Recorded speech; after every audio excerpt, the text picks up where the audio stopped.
Mesdames, Messieurs, bonjour et bienvenue à cette conférence, webconférence plus précisément interactive, organisée en partenariat avec l'UGAP, l'Union des groupements d'achat public, et l'AATF, l'Association des administrateurs territoriaux de France. Nous allons passer une heure ensemble à essayer de répondre à une question à la fois simple et compliquée. Comment la commande publique peut-elle optimiser l'économie circulaire?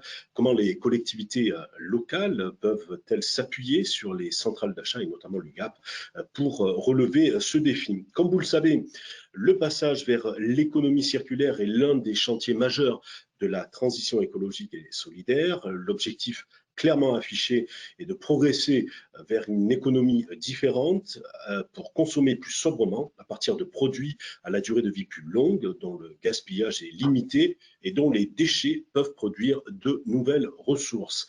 L'ordonnance du 29 juillet 2020 marque un tournant dans la mise en œuvre de la feuille de route pour une économie 100% circulaire adoptée par le gouvernement en avril 2018. Elle s'inscrit dans la trajectoire de la loi du 10 février 2020 relative à la lutte contre le gaspillage et à l'économie circulaire et transpose les directives relatives aux déchets du paquet européen sur l'économie circulaire. Elle inscrit entre autres dans le droit français de nouveaux objectifs de valorisation des déchets ménagers et assimilés pour atteindre 65% de déchets réutilisés ou recyclés en 2035 ou encore mieux lutter contre les pollutions plastiques et les abandons de déchets dans l'environnement. Comment l'UGAP, première centrale d'achat public en France, participe-t-elle de cet effort ou du moins s'y prépare-t-elle? Comment les collectivités locales intègrent-elles cette nouvelle donne? Ce sont les questions auxquelles nos intervenants vont essayer de répondre. Ces derniers, crise sanitaire oblige, sont donc à distance. Ils interviendront depuis l'endroit où ils se trouvent et je me permets d'ailleurs de vous les présenter. Naïma Mejani, directrice achat, commande publique, affaires juridiques à la ville de Roubaix et Stéphane Beauvais, chef du département politique public à l'UGAP. Bonjour à vous deux, merci d'être présents avec nous pour cette heure de débat. Avant que je vous passe à la question et que je revienne vers vous, nous avons eu la chance, et je remercie Martha de Cidrac, sénatrice des Yvelines, qui nous a reçus au Palais du Luxembourg, au Sénat, et qui est rapporteur du texte de loi relative à la lutte contre le gaspillage et à l'économie circulaire. Laetitia Ligo est allée avec sa caméra au Palais du Luxembourg pour lui poser un certain nombre de petites questions, ce qui nous permettra donc de poser le cadre, en quelque sorte, juridique de cette table ronde. Nous l'écoutons pendant une dizaine de minutes.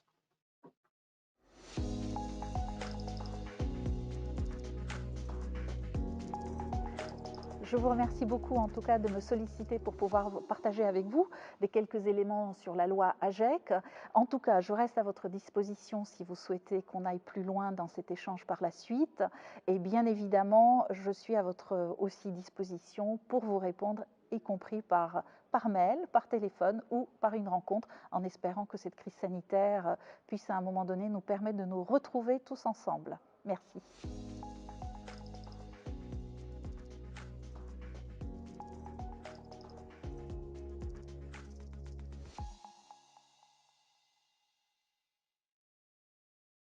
Merci beaucoup pour votre question, puisque je pense qu'elle permet justement d'expliquer précisément dans quel contexte ce texte a été examiné au Sénat, qui a été la chambre qui a été identifiée en première lecture pour l'examen de ce texte, donc loi anti-gaspillage et économie circulaire, donc le nom barbare de loi AGEC. Lorsque ce texte est arrivé chez nous en juillet donc 2019, le projet de loi comportait 13 articles. Alors que vous vous souvenez, à l'occasion du discours général, enfin de politique générale du Premier ministre de l'époque, un grand texte de l'environnement avait été annoncé et moi je faisais partie, comme beaucoup de mes collègues parlementaires, de ceux qui espéraient, attendaient justement un message fort vis-à-vis de nos concitoyens en matière d'environnement. À ce titre-là, lorsque les 13 articles du projet de loi ont été identifiés dès le début de son examen, beaucoup de déception parmi nous, un petit peu de frustration puisqu'on attendait beaucoup plus de volonté, beaucoup plus d'ambition d'un texte annoncé à grand renfort d'annonce, à grand renfort de publicité, et surtout beaucoup d'articles devaient passer sous forme d'ordonnance et de dispositifs donc sous forme d'ordonnance. Cela signifiait qu'il n'y aurait pas eu de débat. À partir de là, je me suis attelée, j'ai mené plus d'une centaine d'auditions. On m'avait dit même que j'avais battu des records à cette occasion. Et à l'issue de l'examen du process habituel et naturel ici au Sénat, le texte est parti à l'Assemblée nationale avec plus de 100 articles. Donc ça vous donne l'idée de l'enrichissement et des ajouts qui ont été faits par mes collègues et par moi-même à l'occasion de cet examen. Voilà ce que je peux vous dire. Oui, je crois que le travail a été fait de manière tout à fait substantielle ici, et nos collègues de l'Assemblée nationale, lorsqu'ils l'ont pris en deuxième lecture, l'ont eux aussi enrichi, et aujourd'hui ce texte a 130 articles, de 13 à 130. Je vous laisse mesurer tout l'enrichissement et tout le travail parlementaire qu'il y a eu lieu à cette occasion.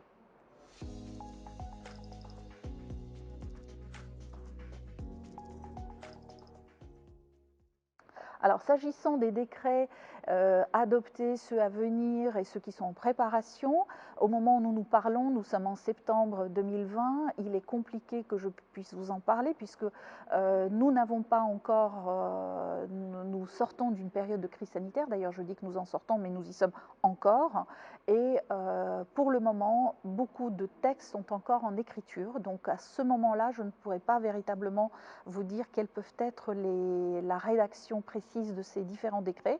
Nous les attendons. Moi, je me suis rappelé, puisqu'on a eu un remaniement ministériel, à la nouvelle ministre de la Transition écologique, Madame Pompili, pour lui rappeler qu'il faut qu'on avance sur ce texte-là, lui rappeler aussi que nous traversons une crise sanitaire et donc il faut peut-être tenir compte de cet état de fait, non pas pour revenir sur les objectifs sur lesquels il ne faut surtout pas revenir, mais peut-être sur certaines des échéances qui sont écrites dans cette loi-là, parce qu'il faut être pragmatique, il faut être réaliste en matière d'écologie, et il faut laisser aux différents secteurs le temps de se préparer.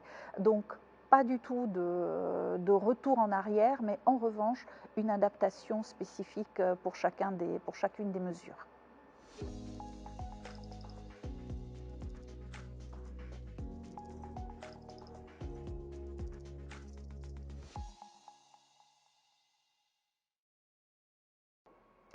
Alors, c'est vrai que c'est une vraie question, coercition ou incitation. Moi, je suis plutôt pour l'incitation, pour une raison toute simple, c'est que je pense qu'en matière environnementale, mais pas que, il est nécessaire que tout le monde puisse prendre conscience de l'intérêt pour nous tous collectivement d'aller dans ce sens-là.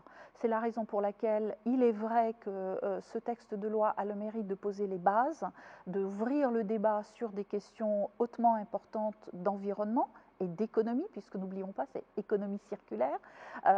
Toutefois, la coercition, on sait bien, peut être bloquante, et on voit bien que parfois c'est détaché de la réalité d'un certain nombre de secteurs. Donc oui, plutôt de l'incitation, de la prévention, et c'est la raison pour laquelle nous avons introduit un certain nombre de dispositifs dans ce texte-là au Sénat pour inciter les communes, les collectivités, tous les acteurs de terrain et des territoires pour aller dans le sens de la prévention et de l'incitation.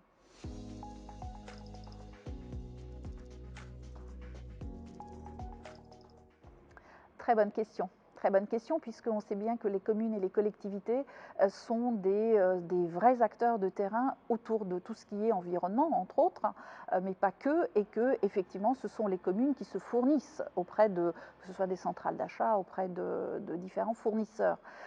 Donc à l'article 55 en fait, de la loi AGEC qui a été votée, nous avons en fait une incitation, une date qui a été inscrite, c'est-à-dire dire au 1er janvier 2021, donc demain, toutes les collectivités doivent en réalité privilégier dans leur achat tout ce qui est issu de l'économie circulaire, mais en matière de recyclage notamment, c'est-à-dire les produits recyclés doivent avoir la priorité dans l'acte d'achat. Tout ce qui est autour aussi de la réduction des déchets, c'est un axe fort également de ce texte de loi. Tout ce qui est aussi de la prévention, nous en avons parlé, bien évidemment. Et puis aussi, par exemple, on a introduit un certain nombre de dispositifs du style, lorsqu'on renouvelle ces voitures, on va inciter les collectivités, évidemment, à aller vers des véhicules plus propres. On va aussi, par exemple, lorsqu'il faut changer les pneus d'une flotte, aller vers du pneu rechapable et donc issu de l'économie solidaire et écologique, en fait. Donc ça, c'est quelque chose qui a été très clairement mis dans le texte et qui a été en réalité véritablement l'apport du Sénat, puisque c'est le Sénat qui a introduit dans la loi AGEC tous ces dispositifs en lien avec l'acte d'achat des collectivités pour les centrales d'achat.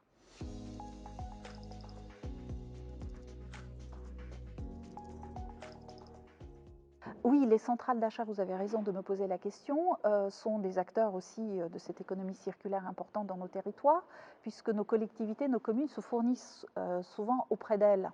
Et au-delà même de ce qu'il peut y avoir dans le texte de la loi économie circulaire, nous savons que nous avons déjà des guides de bonnes pratiques, que ces centrales d'achat se sont saisies depuis, je dirais même avant, même au moment de la feuille de route. Et donc à ce titre-là, je pense qu'aujourd'hui tout va dans le même sens.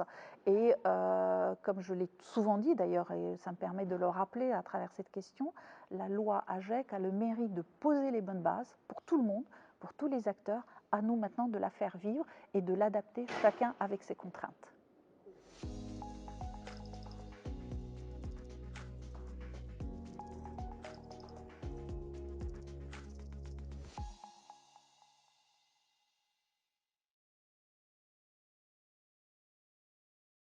Alors, je vais commencer par vous répondre par la dernière question, c'est-à-dire, oui, il nous faut valoriser les circuits courts, c'est évident, c'est quelque chose qui aujourd'hui est d'abord très demandé, y compris par nos concitoyens, et ça je pense qu'il faut que nous l'entendions. Cela ne veut pas dire pour autant que la réponse ne peut être que circuit court. Nous sommes dans un monde aujourd'hui avec des frontières souvent ouvertes, après on peut discuter trop ouvertes, pas assez ouvertes, mais il faut avoir quand même cette lucidité-là.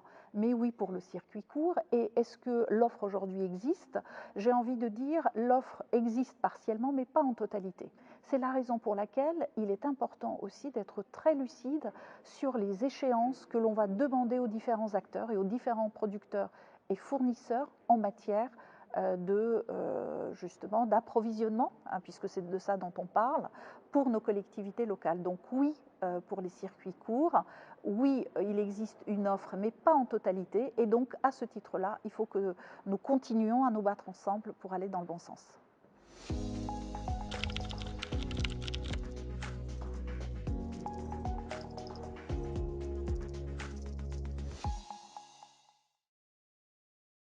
Voilà, donc merci à Martha de Cidrac, sénatrice des Yvelines, d'avoir accepté de jouer le jeu et d'avoir reçu Laetitia Ligaud de VK pour répondre à nos questions. Stéphane Beauvais, Naïma Mejani, juste une réaction éventuellement à ce cadrage juridique, une loi ambitieuse, 130 articles, on est parti de 13, donc on a énormément cheminé. Est-ce que c'est le point de départ de cette révolution qui s'annonce? Vous le ressentez comme ça? Naïma Medjani ou Stéphane Bobé ou pas de. Qu'en pensez-vous? Oui. Je me permets d'intervenir. Bonjour à tous. Effectivement, une loi ambitieuse, d'autant qu'on se rend compte que les articles ont été multipliés par 10.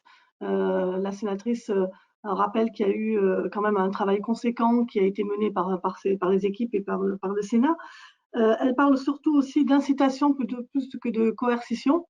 C'est ce que je retiens essentiellement, parce que c'est vrai que nous-mêmes, en tant que commune, enfin je parle là pour la ville de Roubaix, mais pour les collectivités de terrain, on va dire les communes, celles qui sont plus proches des habitants quand même, et des entreprises aussi, cette incitation, il faudra la traduire dans les actes, dans les achats que l'on va mener, dans les négociations avec les entreprises.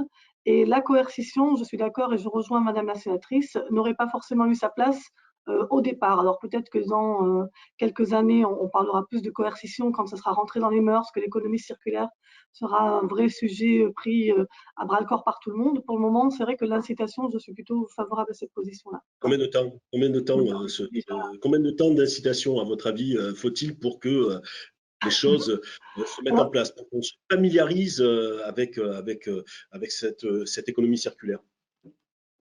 Alors, je suis pas dans le temps politique, hein, je suis pas du tout une femme politique, je suis une directrice des achats et de la commande publique. Moi, ce que je constate, c'est qu'il faut d'abord s'acculturer aussi bien dans les services des collectivités, ceux qui achètent, hein, ceux qui passent les marchés, et je pense qu'à l'UQAM, ça doit être pareil, et en même temps, essayer d'en parler aussi à notre tissu économique local qui n'est pas forcément prêt. Alors, il y a de grandes ambitions, mais est-ce qu'on peut les suivre avec des acteurs économiques locaux qui ne sont pas forcément tous tournés aujourd'hui vers l'économie circulaire, vers le développement durable, même si c'est un vœu pour le moment qui reste un peu un vœu pieux. Enfin, je laisse D'accord. Monsieur Beauvais Oui, oui, sur les intervenir variables. aussi, mais il me semble que mesurer le temps aujourd'hui, c'est un peu compliqué. D'accord. Stéphane Beauvais. Oui, moi je vais redire un peu les mêmes choses, c'est-à-dire que la loi elle a l'avantage de fournir un cadre et de fournir des objectifs en laissant le temps de les atteindre. Je suis tout à fait d'accord pour dire que l'incitation est quelque chose qu'il faut forcément viser, parce qu'en fait, il faut, on ne peut être dans la coercition que quand on a des méthodes qui sont établies, qui sont faciles à implémenter pour tout le monde. Or, aujourd'hui, on n'a pas forcément non plus toutes ces méthodes qui sont prêtes. Je prends un exemple sur le coût complet où tout le monde cherche encore un peu la bonne formule qui mettrait tout le monde d'accord. Donc, ce temps, ce qui est intéressant, c'est que ça donne à chacun la feuille de route. Ça donne aussi, et ça, de mon point de vue, c'est quelque chose d'assez important, le temps d'avoir des échanges entre l'ensemble des acheteurs publics. C'est-à-dire qu'il y a beaucoup de choses qui sont faites par beaucoup d'acheteurs, même depuis avant l'apparition de cette loi. Et d'ailleurs, je trouve que les collectivités sont sans doute celles qui ont le plus accéléré depuis 4-5 ans. Et on a besoin aussi finalement d'échanger entre nous pour savoir ce qui se fait de bien ailleurs. Donc, il faut sortir de chez soi, aller dans des salons, aller dans des groupes de travail. C'est pas être en classe verte, c'est travailler pour que tout le monde progresse. Et de là, justement, sortir au-delà des guides, finalement, du vrai partage de pratiques. Et c'est intéressant, justement, que cette loi nous laisse du temps et prenne la voie de l'incitation pour nous permettre de faire ça, en fait. Je rappelle que donc les décrets arriveront au mois de novembre et qu'on en saura un peu plus sur effectivement la mise en route véritablement de cette loi. Juste avant de vous passer à la question, je rappelle que vous, chers internautes, et vous êtes très nombreux derrière votre écran, vous pouvez nous interroger via l'application numérique sur laquelle vous trouvez pour nous poser un certain nombre de questions. On essaiera au maximum en fin d'émission de les relayer. Vous avez noté, parce que vous êtes des internautes avisés, que vous pouvez même envoyer un petit mail à Madame Marta Tsidrack, qui en début d'intervention a dit n'hésitez pas à me saisir, ça se trouve facilement sur le site du Sénat, les coordonnées de nos sénateurs, donc n'hésitez pas à le faire. Il y aura aussi au cours de l'émission une question sondage que l'on posera pour savoir un petit peu si tout le monde suit et si tout le monde a un besoin d'avoir un certain nombre d'éclairages. La question c'est avez-vous d'ores et déjà intégré des clauses d'économie circulaire dans la passation de vos marchés publics? On vous la mettra officiellement sur l'écran tout à l'heure dans quelques minutes, mais pour voir effectivement si les pratiques se mettent déjà en place. Stéphane Beauvais, on va commencer avec vous. Je le rappelle, vous êtes donc chef du département politique publique à l'UGAP. Peut-être rappeler tout simplement dans un premier temps ce qu'est l'UGAP. Peut-être que certains nombre d'internautes l'ignorent encore. Oui, c'est très probable. D'ailleurs, on n'a pas la prétention de dire que tout le monde sait ce qu'on est. Donc, on est une centrale d'achat généraliste nationale. On pourrait dire qu'on achète au secteur privé par appel d'offres, ou en tout cas par les procédures qui sont décrites dans le Code de la commande publique, et on revend ce qu'on a sélectionné en termes de produits et de services aux acteurs publics sans appel d'offres, puisqu'on a déjà, nous, entre guillemets, régularisé par rapport à la loi ce qu'on a sélectionné. Ce qui fait que ça facilite pour nos clients forcément l'acte d'achat, ils évitent la procédure. On est néanmoins une entreprise publique, donc on vit grâce à la marge que l'on génère entre le prix d'achat et le prix de revente. Par contre, en tant qu'entreprise publique, nous ne visons pas les bénéfices, nous visons le point mort. Le point mort, donc c'est l'équilibre et donc l'autofinancement. Très bien. L'UGAP a été pionnière en matière de développement durable en menant une politique d'achat responsable qui remonte à une vingtaine d'années. Comment cette politique s'est-elle déployée dans les faits et quelles ont été les étapes marquantes finalement de cette dynamique? Alors, pionnier, je suis le premier à dire qu'il y a quand même beaucoup d'acheteurs publics en France qui ont engagé des choses en termes de développement durable et qu'il n'y a absolument pas à dire que l'UGAP a forcément des leçons à apporter. On est plutôt au contraire, nous, systématiquement en écoute. Par contre, vous avez raison, ça fait à peu près depuis 2003 qu'on a engagé les démarches. D'ailleurs, depuis 2006, le Code de la commande publique prévoit des dispositions de développement durable, donc les autres acheteurs aussi, au moins depuis cette date-là, s'y sont mis. Après, mon poste, je l'ai pris depuis quelques temps, donc je ne vais pas être un historien sur les faits marquants. Je pourrais te donner deux catégories finalement de faits marquants. Le premier, il est presque à noter au niveau du symbole. C'est le fait qu'on ait labellisé relation fournisseur achat responsable, dans lequel il y a toute la démarche à la fois d'achat de produits qui vont dans le sens du développement durable, mais aussi dans les comportements que l'on a. Alors, c'est symbolique parce que quelque part, c'est un label que l'on obtient. Par contre, ça s'appuie sur des actions particulièrement concrètes, de choses qui ont été faites par l'ensemble des personnels de l'UGAP, donc que ce soit les acheteurs, les vendeurs, les gens qui s'occupent de la comptabilité, tous les organes finalement. Et dans ce qu'on peut dire comme éléments qui sont à noter, c'est toutes les offres qui vont vers le développement durable. Et bien sûr, la notion de produits recyclés, de produits reconditionnés, a fait partie des offres que l'on a mis en place, pardon, parfois avec bonheur, hein, parfois sans. On a des offres qu'on a dû arrêter parce qu'elles ne se vendaient pas. C'est-à-dire que on a finalement aussi une position d'entreprise classique, c'est-à-dire qu'on teste des choses, mais si nos clients ne les achètent pas, bah, économiquement, donc elles ne fonctionnent pas. Et on est à ce moment-là. On a eu typiquement un exemple sur des marchés de pneus rechappés qu'on avait mis en place et qui n'avaient pas rencontré le succès escompté.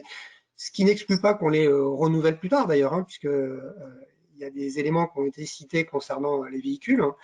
Mais l'important pour nous, c'était plutôt d'essayer, parce qu'après, ça nous permet d'apprendre, ça nous permet éventuellement d'aller vers d'autres types de produits. Donc, on a déjà des offres qui vont dans ce sens-là.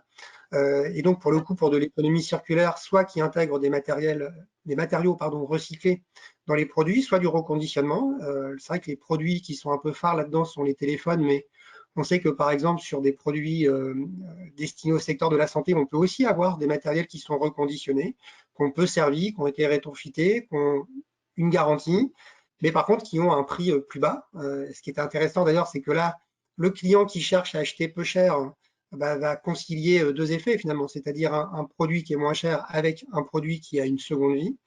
Donc ça, ces éléments-là sont en place. On a aussi mis un pied dans le début, on va dire, de l'économie de la fonctionnalité en attaquant la location. Donc on peut proposer à des clients de louer des produits et donc on maîtrise la fin de vie puisqu'à la fin, ces produits sont récupérables et donc on peut maîtriser ce qui va leur arriver ensuite. On a d'ailleurs une offre qui permet de transformer quasiment tout notre catalogue en location.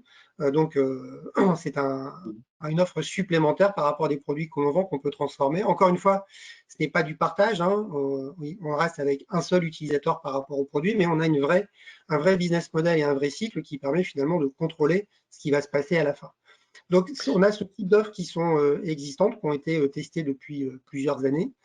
Et donc, certaines maintenant sont pérennes. On va aussi maintenant vers la collecte de déchets, donc des offres qui permettent de collecter le déchet, même si derrière ce déchet, il faut avoir la filière pour pouvoir le revaloriser ou le recycler, hein, ce qui reste un des sujets qui a été évoqué par Madame Méjani et aussi par la sénatrice, c'est-à-dire de l'offre ou de la capacité de l'amont industriel, en tout cas du tissu industriel, à faire ces choses-là. Globalement, on a une offre qui s'étoffe. Elle est pas si jeune que ça. Au fur et à mesure, vocation à grandir. D'accord. Le défi que pose l'économie circulaire, c'est justement d'arriver à cette fluidité entre l'amont et l'aval, à savoir les entreprises, et sensibiliser les acheteurs publics.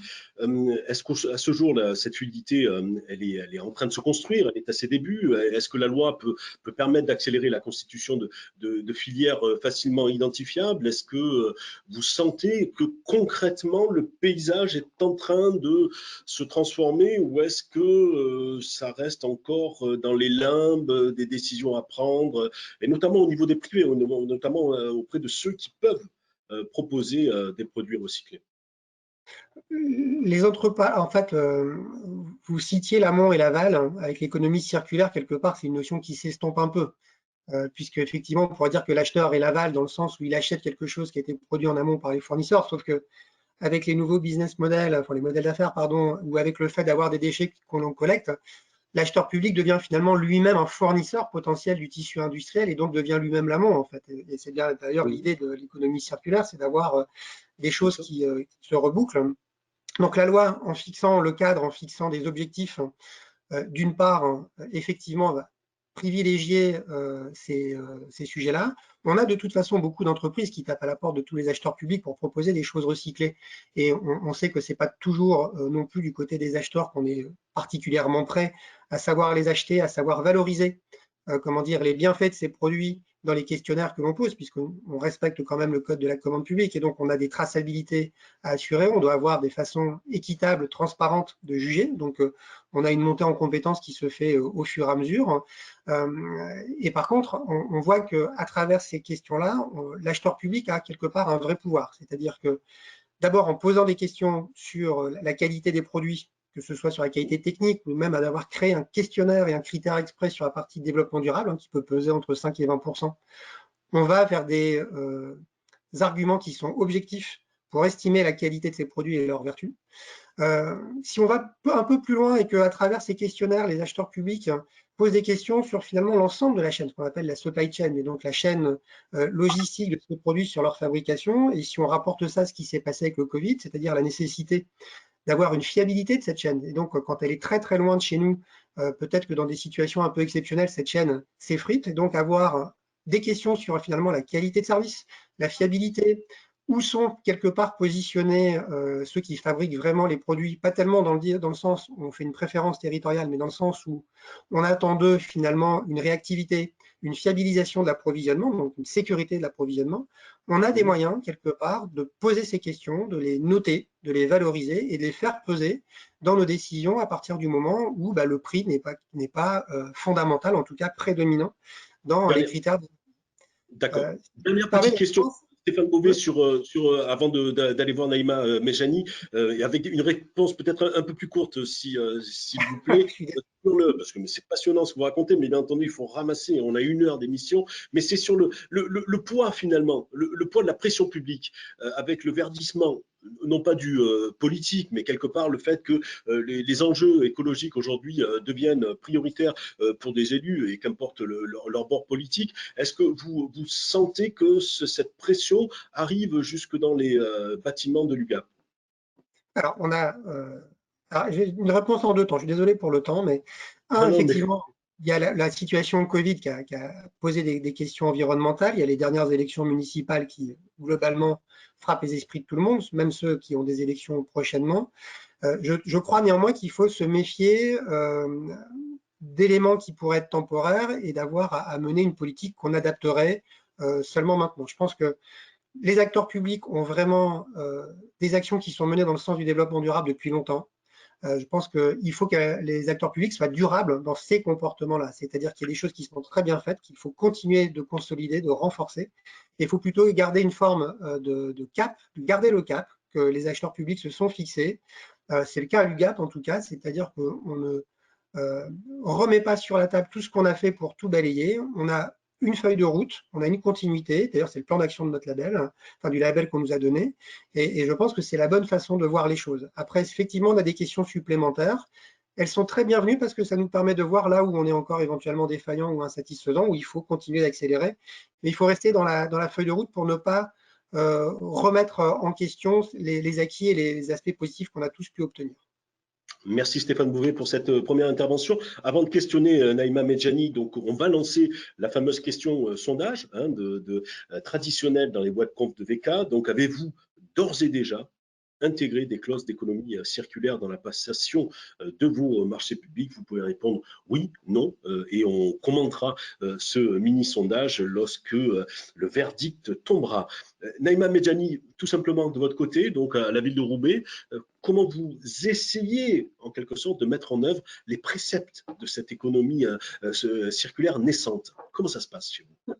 Alors moi, j'ai la chance d'être sur un territoire en tant que directrice des achats de la commande publique et des affaires juridiques sur un territoire qui est sensible à la question du zéro déchet et de l'économie circulaire, puisque la ville de Roubaix a déjà gagné un certain nombre de prix et on a déjà proposé dans la ville, il y a par exemple un lieu totem qui est le couvent des Clarisses, dont peut-être certains des auditeurs ont déjà entendu parler, qui est un ancien couvent qui a été rénové et qui est dédié à l'économie circulaire et au zéro déchet. Donc en fait, j'ai cette chance-là. L'objectif, c'est d'accompagner les projets des entreprises, des associations, des acteurs publics, des citoyens aussi, autour de l'économie circulaire. Donc, quand on dit mettre en œuvre le précepte de l'économie circulaire, c'est une question qui est déjà portée politiquement, donc c'est une chance. Et en même temps, l'objectif, c'est vraiment de rechercher des acteurs économiques locaux. Donc, tout à l'heure, Madame de Cidrac parlait de l'écosystème local et de la transformation des entreprises locales qui pourraient répondre à des besoins des collectivités et qui pourraient intégrer des clauses d'économie circulaire dans leur marché, justement pour faire travailler ces entreprises avec elles. C'est le cas aujourd'hui à Roubaix, l'objectif étant aussi de limiter la pollution, la mise en place, la génération des déchets. Et donc, c'est quelque chose qui est assez sensible, qui est même très sensible à la ville de Roubaix. Ensuite, il faut traduire ça, j'imagine, dans les marchés publics. C'est peut-être la question suivante que vous allez me poser. Et c'est en tant que directrice des affaires juridiques.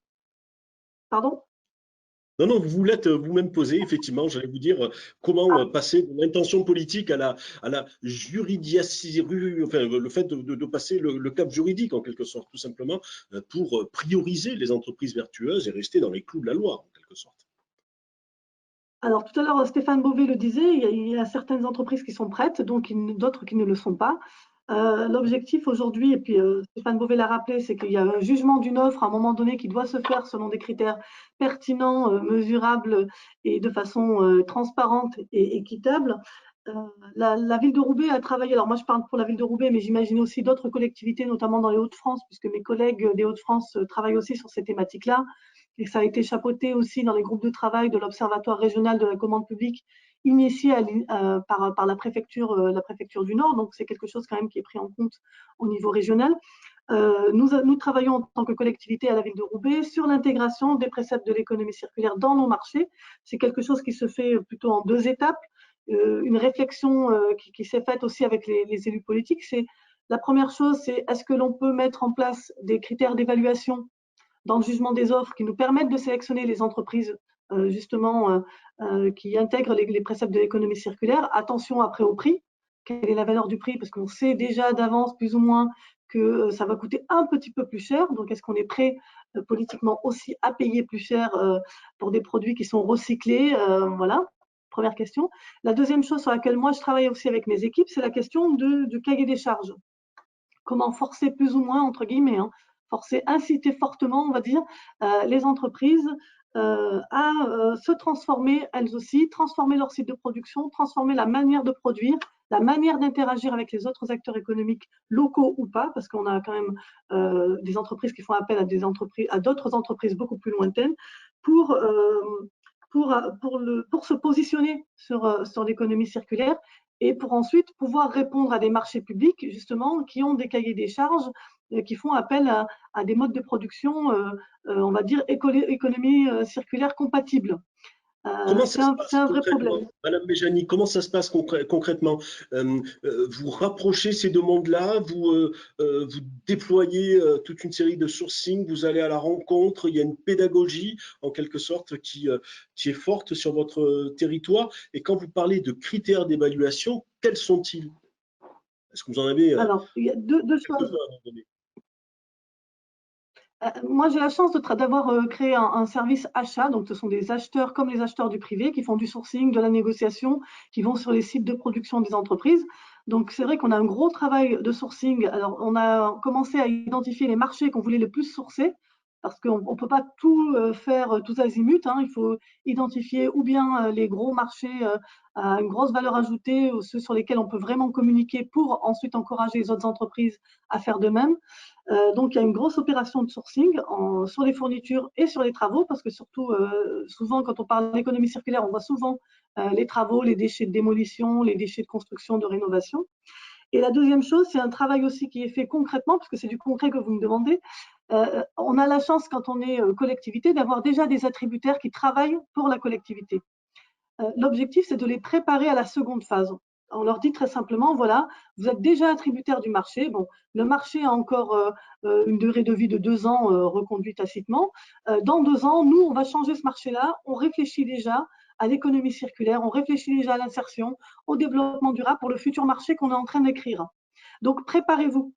Et on a la chance de le faire auprès d'attributaires qui nous connaissent, qui connaissent nos modes de fonctionnement. On le fait en même temps via le sourcing vis-à-vis des autres entreprises qui ne sont pas attributaires, qui avaient peut-être déjà répondu à nos marchés, qui ne les ont pas gagnés, pour les préparer aussi, parce qu'il faut préparer tout le monde en même temps. Sinon, il y a une distorsion. Ces entreprises, comment prennent-elles cet appel en quelque sorte à la préparation?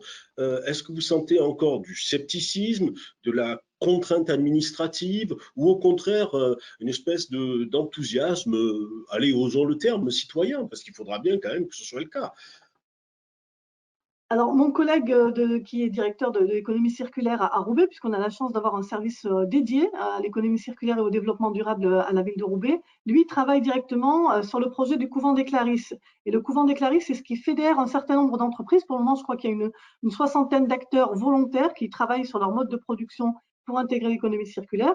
Et si j'ai bien compris, on a échangé, lui et moi, avant d'intervenir aujourd'hui, il y a un certain nombre d'entreprises qui sont vraiment volontaristes, hein, et d'autres qui attendent d'être plus qu'incitées, c'est-à-dire d'être poussées, que la coercition soit mise en place.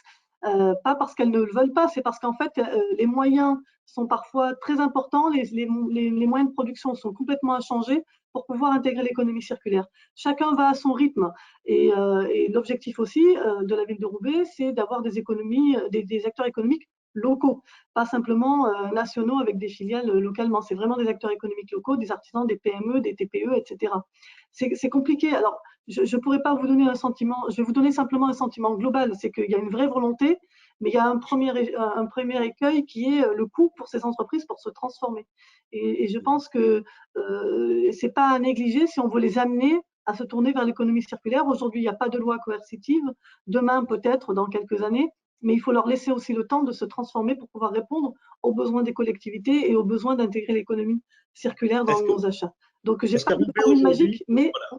Voilà. Est-ce qu'à Roubaix, aujourd'hui, au moment où on parle, il y a d'ores et déjà un chantier, un projet, quelque chose qui existe et qui est vraiment dans l'anticipation, comme si cette loi était en place depuis une dizaine d'années? Je plaisante bien sûr, mais vous m'avez compris. Est-ce que vous êtes en amont de ce qui se fait dans d'autres collectivités et quel type de conseils vous pourriez donner? D'ailleurs, vous avez parlé d'un service dédié à l'économie circulaire, donc c'est quand même un acte politique fort. Donc, travailler directement avec une personne spécialiste de ces questions-là. Voilà, comment sur le terrain, à Roubaix, aujourd'hui, si j'arrive demain, qu'est-ce que je vois qui est typiquement économie circulaire? Alors déjà, le projet du couvent des Clarisses est déjà en lui-même un projet économie circulaire. On essaye de le rénover avec des entreprises qui l'intègrent l'économie circulaire. Il y a un cabinet d'architectes qui occupe les lieux et qui travaille à fédérer des acteurs autour de cette thématique. La deuxième chose, c'est qu'on a déjà lancé certains marchés, on a déjà fait des rénovations qui intègrent le développement durable et parfois même l'économie circulaire. Par exemple, on a un parc à Roubaix qui s'appelle le parc Pardieu, qui est un parc magnifique que j'invite les auditeurs à aller visiter. Et il y a un énorme bassin au milieu du parc. Quand ce bassin a été rénové, il y a eu un certain nombre de sédiments qui ont été dragués. Et plutôt que de les jeter dans une déchetterie, on les a réutilisés pour faire les fonds des bassins. Donc, ça évite déjà, je ne sais plus combien de camions circulant sur les autoroutes avec les déchets à retraiter dans une déchetterie.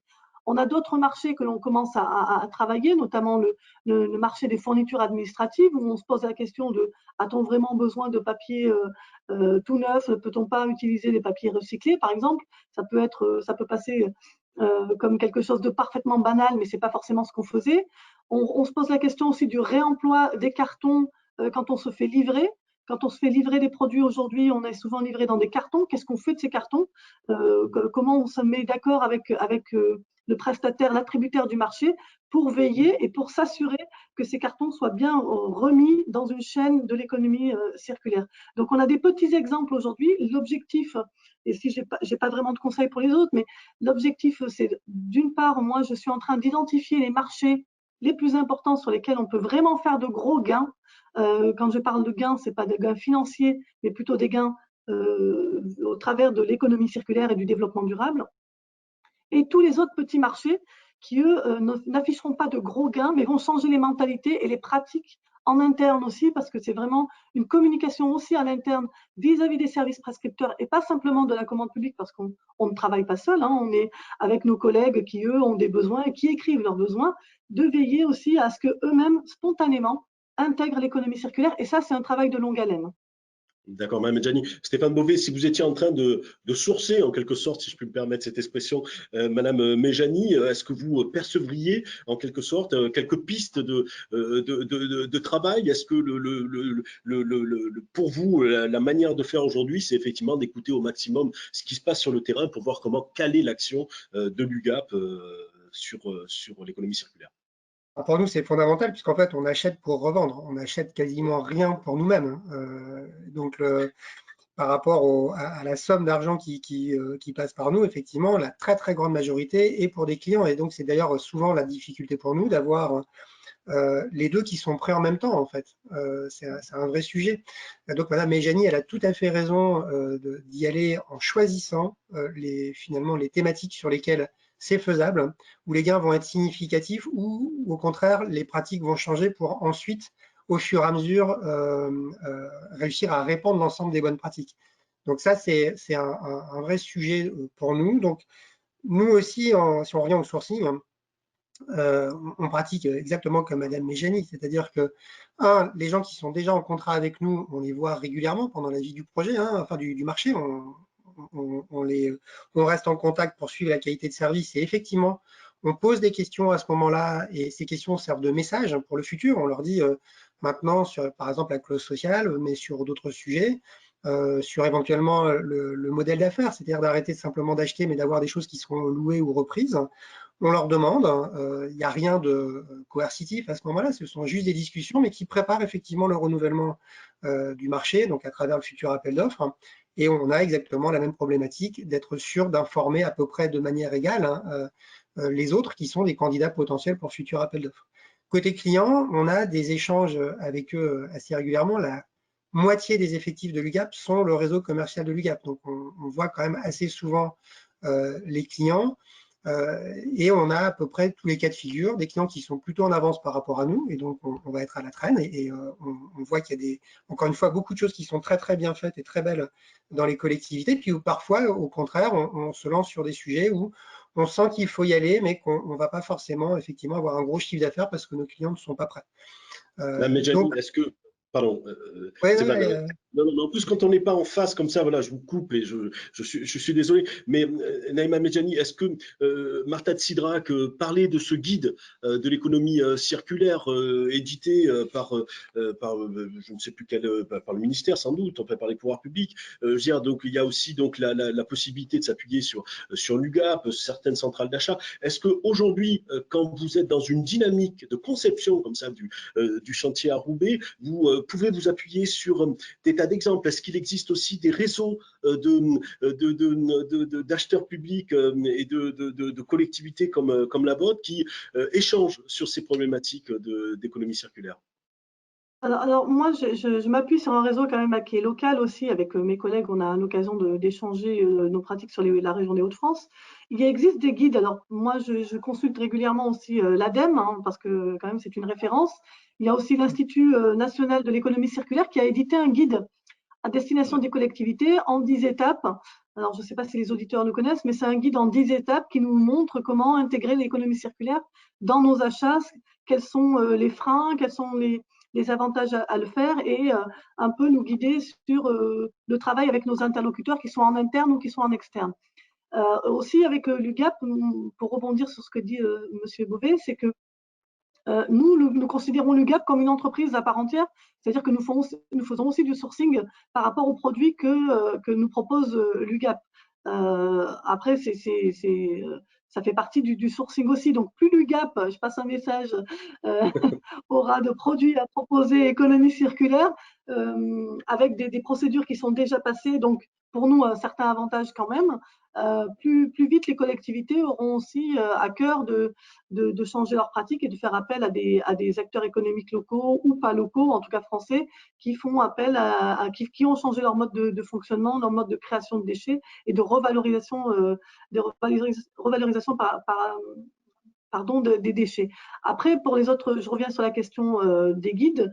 C'est un peu ambitieux, mais déjà, si en interne, dans chacune des collectivités, on réfléchissait et ensuite on se partageait nos bonnes pratiques, parce que M. Beauvais l'avait dit en tout début, parler de bonnes pratiques, c'est vraiment ce qui, sur toutes les thématiques, que ce soit l'économie circulaire, l'insertion, toutes les thématiques des marchés publics, c'est ce qui permet aussi de faire une communication en interne, et j'insiste là-dessus. Alors, je parle déjà pour ma collectivité, mais je pense que dans toutes les collectivités, c'est un peu le sujet. En interne, il faut faire connaître ces notions, il faut leur montrer à quel point c'est possible et pas forcément générateur de pertes financières incroyables, parce qu'on s'attend toujours à ce qu'il y ait moindre qualité pour un coût plus important, ce qui est faux. Mme Méjani, Stéphane Beauvais, je vais vous poser un autre défi. On parle de l'économie circulaire et là, c'est un autre défi que je vais vous poser. D'abord, c'est de commenter très synthétiquement, je veux dire, la réponse à la question sondage. Donc, c'est clair, c'est un chantier qui s'ouvre. Avez-vous d'ores et déjà intégré des clauses d'économie circulaire dans la passation de vos marchés publics? Non, à 74%. 2-3 phrases pour commenter ce sondage, sans appel. Alors, si je peux me permettre, je vais commencer. Je ne suis pas Oui. étonnée parce que les marchés publics, on leur demande d'intégrer beaucoup de choses. De l'insertion, de l'économie locale, de l'économie circulaire. Enfin, c'est quand même un vecteur des politiques publiques qui est important, qui est fort. Donc, ça ne m'étonne pas que l'économie circulaire dans les marchés publics soit peu intégrée aujourd'hui. Par contre, je suis quand même assez confiante parce qu'un quart des répondants le font déjà. Un quart, alors que la loi n'est pas encore sortie, que les décrets ne sont pas encore sortis, c'est déjà beaucoup. Quand ce sera, il me semble. Vous voyez le verre à quart rempli plutôt qu'à 3 quarts vide, en quelque sorte. J'ai pour habitude d'être plutôt pessimiste, mais là, je me veux optimiste.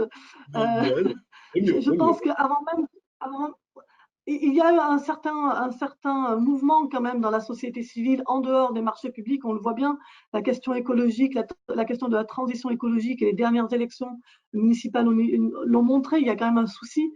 Il est très difficile aujourd'hui pour des hommes et des femmes qui sont acheteurs publics de faire comme si cette thématique n'existait pas. Et je pense qu'au-delà de la thématique marché public, chacun a pris conscience quand même qu'il avait un rôle à jouer, et je trouve ça plutôt bénéfique. Voilà. Stéphane Beauvais, sur le En sondage. fait, toujours pareil sur le verre à moitié plein plutôt qu'à moitié vide. Et 26% de personnes qui ont finalement donc des pratiques à partager avec les autres, ça vous donne finalement de la matière. Donc, il y a effectivement, c'est plutôt, moi je trouve, positif, ça permet d'être optimiste. Encore une fois, c'est vrai que ça fait partie quand même des dernières politiques publiques qui étaient apparues. Il y en a eu beaucoup d'autres avant. Et il faut quand même reconnaître aux acheteurs publics, moi qui l'ai été il y a très longtemps, que depuis une quinzaine d'années, on leur rajoute effectivement beaucoup de contraintes dans leur travail, ou en tout cas beaucoup d'obligations ou de missions supplémentaires. C'est plus du tout j'achète un bon prix, un bon produit sans problème avec le juge. C'est effectivement j'ai du développement durable, je dois rendre des comptes sur l'impact local, je dois faire vivre des gens à côté de chez moi et de l'insertion sociale. Donc on est sur des acheteurs dont le métier a incroyablement évolué. Je trouve sur une réponse qui est déjà là, 26% qui sont déjà là par rapport à quelque chose qui est encore récent. Moi, je trouve ça bien. Et encore une fois, c'est une matière qui peut être partagée avec beaucoup d'autres. Est-ce que vous acceptez le défi de sprinter avec moi pour les dernières questions? Parce qu'il y en a, vous savez qu'on a des internautes très avisés, et donc on a quelques excellentes questions que je vais vous envoyer, donc avec des réponses très très courtes. On est OK, on va partir. Avez-vous de l'information sur les expériences dans d'autres pays? Et notamment, est-ce que la taille de nos collectivités locales présente en quelque sorte un frein, représente un frein? Donc, est-ce qu'ailleurs, la taille est peut-être un peu plus grande et donc c'est plus facile de mettre en œuvre des dispositifs d'économie circulaire? Vous avez compris la question ou pas? Oui, oui. Oui. Allez-y, Madame Donc, Méjani. d'autres exemples ou pas? Mme Méjani, peut-être? Pour les exemples, moi j'en avais lu un certain nombre sur l'Institut national de l'économie circulaire. C'est vrai que les Pays-Bas, le Danemark sont assez avancés. Il y a pas mal d'exemples qui sont cités que les auditeurs pourront peut-être retrouver très rapidement. Il y a aussi la ville de Paris, la ville de Strasbourg qui se sont attachés déjà à travailler sur ces thématiques-là. Donc oui, alors après pour la taille de la collectivité, Oui. peut-être que c'est plus facile pour une région qui a de l'ingénierie plutôt que pour Roubaix où on est 8. Mais avec 8 personnes, on a déjà fait pas mal de choses. Donc je pense que c'est possible à tous les étages. Voilà. Comment concilier circuit court et non-discrimination géographique? Oui. Avec la qualité de service qu'on Alors, demande. j'ai pas entendu la question, excusez-moi. Pardon, elle a disparu. En gros, comment concilier? Elle va peut-être revenir. Donc oui, comment concilier le circuit court et donc la non-discrimination géographique? Voilà, le fait d'avoir une approche équitable en quelque sorte, je suppose. C'est la qualité de service. En fait, il faut poser des questions sur la qualité de service et on peut se rendre compte que les gens qui sont proches peuvent avoir une qualité de service, notamment en termes de maintenance, de réactivité quand il y a des soucis, qui va forcément être plus grande, mais objectivement, en fait, par rapport à quelqu'un qui serait très loin, tout simplement. Une question directe pour Stéphane Beauvais. Quelles clauses de la loi sont déjà mises en œuvre par l'UGAP? C'est-à-dire, si nous achetons l'UGAP, je retransmets telle quelle la question, est-ce que nous répondons déjà à l'esprit de la loi? Et pour quelles clauses? En fait, ça dépend déjà du type de produit. On a plusieurs centaines de milliers de références. J'ai cité quelques offres qui sont dans l'économie circulaire. Donc, on répond, par exemple, si on achète des cartouches d'encre ou des téléphones reconditionnés, on est dans l'esprit de la loi par rapport à des chiffres où on sera certainement plutôt bon. Il y a d'autres thématiques où, globalement, on a à progresser parce qu'on s'attend à ce que les chiffres soient ambitieux, les chiffres qui sont dans le décret pour les thématiques de produits qui seront à intégrer au niveau du recyclage. Et donc là, on sera peut-être moins présent tout de suite et on aura à cœur à ce moment-là de se mettre à niveau. Mais c'est différencié en fait par typologie de produit. C'est pas tout l'offre de l'UGAP qui est au même niveau aujourd'hui. Exactement comme l'a dit Madame Méjani, on attaque aussi, nous, par des chantiers qui nous paraissent adressables et réalistes au départ, tout simplement. Je suppose, et c'est un des intérêts de l'économie circulaire, que l'achat au départ est donc plus cher, mais le coût global s'étale en quelque sorte dans le temps. Naïma Méjani, c'est le cas. Enfin, est-ce que c'est véritablement un puissant fonds financier pour les collectivités ou est-ce qu'on s'y retrouve dans la durée? Alors, l'objectif, c'est pas de crever de gréver les budgets Oui, qui sont publics. déjà bien C'est vrai que sur certains marchés, ça va peut-être être un surcoût parce qu'on va voir une qualité équivalente un tout petit peu plus cher. Mais comme le disait Stéphane Beauvais, il faut prendre en compte le coût global aussi avec la maintenance quand on rénove des bâtiments ou qu'on les construit et avec la qualité du service après-vente quand on achète des fournitures et des services. C'est ce qu'il faut faire. Aujourd'hui, dans les collectivités, on travaille peu en coût complet, on travaille au coût d'achat. Et le coût d'achat, souvent, nous paraît beaucoup plus important sur la première année. Mais il faut vraiment regarder le coût d'achat, le coût complet sur les 4 années qui arrivent quand on fait un marché de 4 ans, voire sur les 8 ans quand on se pose la question du renouvellement de ce marché-là et que c'est un marché pérenne. Donc oui, c'est peut-être un coût au départ, mais comme tout investissement, je connais peu d'investissements pas chers au début, sinon ça fait longtemps qu'on serait tous des entrepreneurs pas chers. Mais donc ça a un coût et les collectivités doivent le supporter parce que c'est comme ça en tant qu'acteurs publics qu'on peut aussi emmener les acteurs économiques à se poser des questions, à changer leur mode de production et à être prêts à répondre au marché public avec l'économie circulaire, le développement durable, l'insertion, etc. Donc oui, c'est un tout petit coup au début. On n'a pas trop insisté, mais l'aspect environnemental, il faut rappeler. Enfin, on fait pas tout ça pour embêter les gens, ou les entreprises, mais véritablement, in fine, il y a quand même un gain de qualité de vie, a priori, qui surmonte tout ça. C'est une bonne chose. Moins de déchets, moins de pollution. Alors, des déchets réutilisables, ce n'est pas des déchets à retraiter. Donc, il y a moins de pollution aussi dans le retraitement des déchets, ça coûte. Il y a des émissions de gaz à effet de serre qui sont produites quand on retraite des déchets. Donc, ce n'est pas gratuit économiquement et écologiquement parlant. Et puis aussi, on est contraint aussi par des législations qui dépassent aussi le cadre français, qui sont les législations européennes, avec des objectifs clairs établis sur nos émissions, sur la pollution que l'on produit, entre guillemets, Et on est dans un mouvement qui n'est pas franco-français, on est vraiment dans un mouvement au moins européen, et puis gagner des parts de marché, faire des efforts sur le territoire national, c'est aussi gagner des parts de marché et des marchés publics ou pas publics d'ailleurs, sur des territoires européens qui sont aussi dans la même dynamique que la nôtre.